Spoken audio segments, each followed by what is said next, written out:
Hello friends, welcome back to the Metal Mill 52 workshop.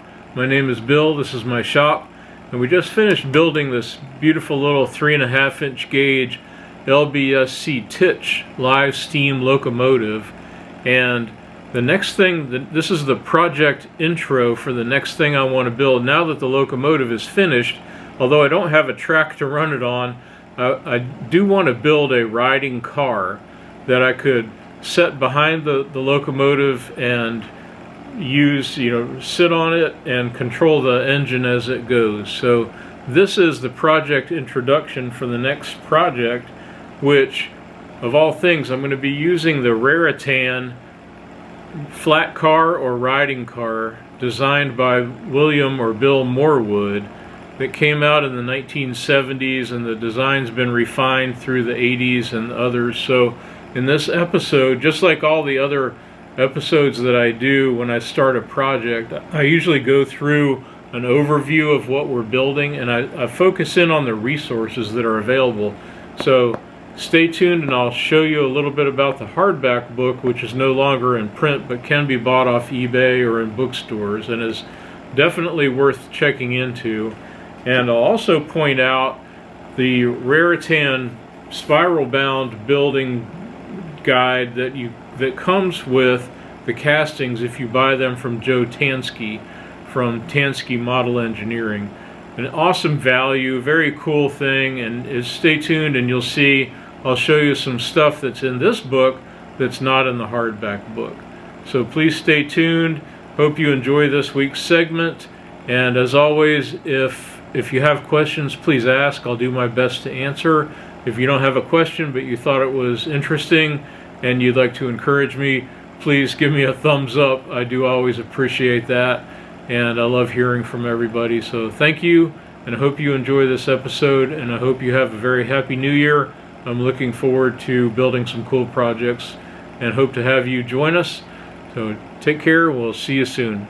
Bye. As I prepare a proper introduction for the next project, I wanted to first stop and thank my friend Russ, who brought me this beautiful electronic camera which has a zoom feature on it, and it can take video shots too. So the rest of this segment is going to be shot using this high quality camera and this nice tripod as appropriate. But thank you so much, Russ. I hope that everybody enjoys the video quality and the sound quality, that hopefully will be better, and very much greatly appreciated. Thanks.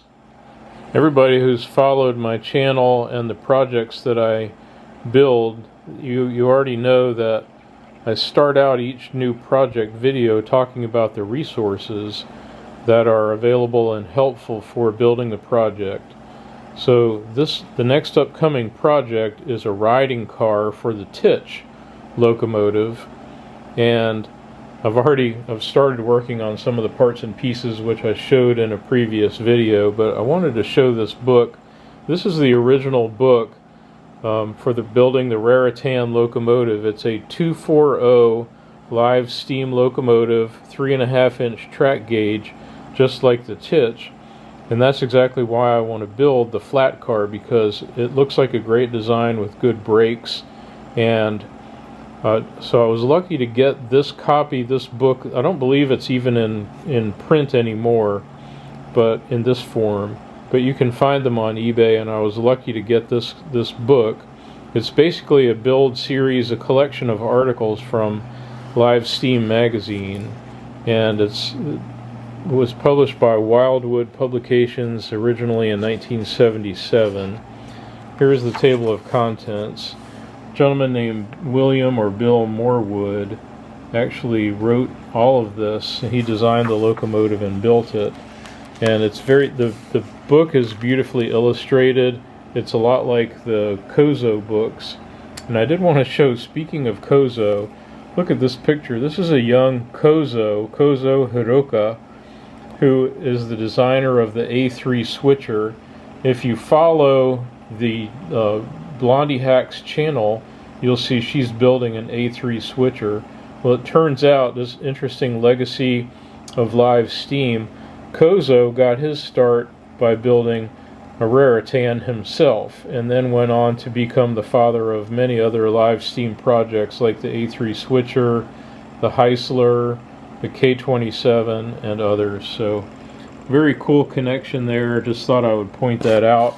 Another nice thing about this book is it's got great illustrations in it, and I'll show you right here. This is the project that we're about to embark on, is the riding car, which was covered in chapter 29. So it's pretty well done in beautiful illustrations and photos here. Not a lot of description. If you're used to reading LBSC, these are more just the specifications, and it does not have a lot of description like LBSC does. But very thorough and enough to certainly build a project. The other resource I wanted to point out, and very important and very relevant today, a gentleman named Joe Tanski, Tanski Model Engineering, sells the castings for the Raritan locomotive and the riding car, and you can buy them. Here's his information: Tanski Model Engineering, Eden, New York. I actually bought, several years ago, I bought the set of castings for the locomotive, and it came with this book. So, and this book includes basically all of the information, the assembly drawings, same blueprints, if you will, as in the original Raritan book. Plus there's some additional resources that I wanted to point out that make this an excellent value. So here's the article on building the flat car.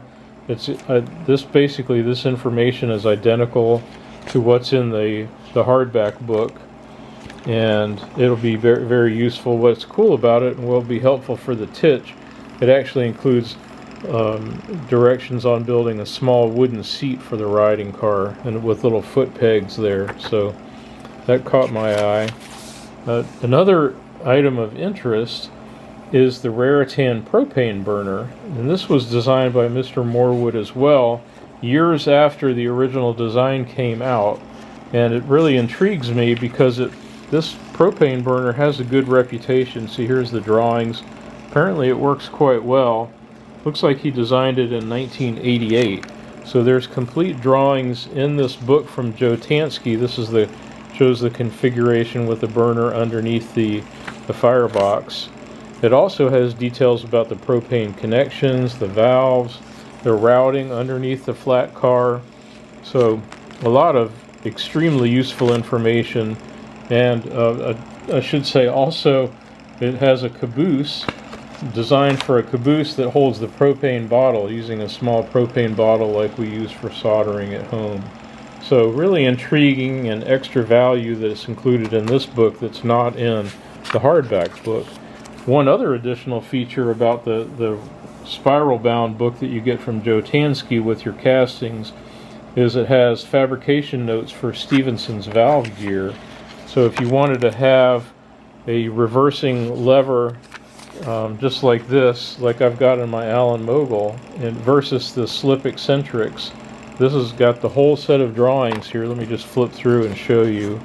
But a complete set of drawings, how you would build it, the lever, reversing lever, the stand, every item, all thought out and designed, and very good detail. There's the expansion links right there. So really good value, folks. And you can find Joe Tanski, that address that I showed you. He's very active on the Tansky Live Steam group, and highly recommend this. Someday I'll pull out all the castings for the Raritan, but right now, we're focusing on the riding car. So there's the initial set. The next thing I wanted to point out, and again, if you're familiar with my projects, you'll know this is something I always do. I always I study the plans, and I make a Xerox set that I can carry out into the workshop and scribble my notes on, so I don't worry about getting them dirty. But I always study the plans, and I take stock of what I'm going to need that's in addition to the castings, and I make a list by part number. I write down what kind of, if it's flat bar, round bar stock, brass, whatever it is, and then I'll see if I have it. So that's what I've done here. Happily, I've gone through all of my scrap material. I've got plenty of 1/4 inch keyway stock. This will become the clevises, and I've got the 1/4 inch, 3/16 inch, 3/8 inch, and 1/2 inch steel round stock that will be various parts. This here, these will probably be the axles are 3/8 inch. Also got some 1/16 inch steel here and some brass, 3/32 inch brass rods. So happily, I seem to have all of the bar stock that I need. There are also some 3/32 inch pieces that I saved that'll be handy for the levers hanging down.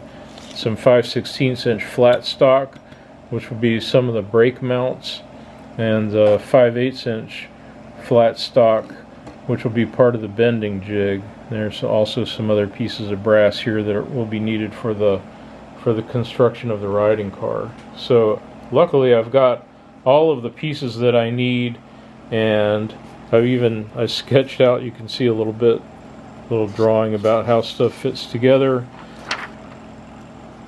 More notes about that, some notes about the clevises.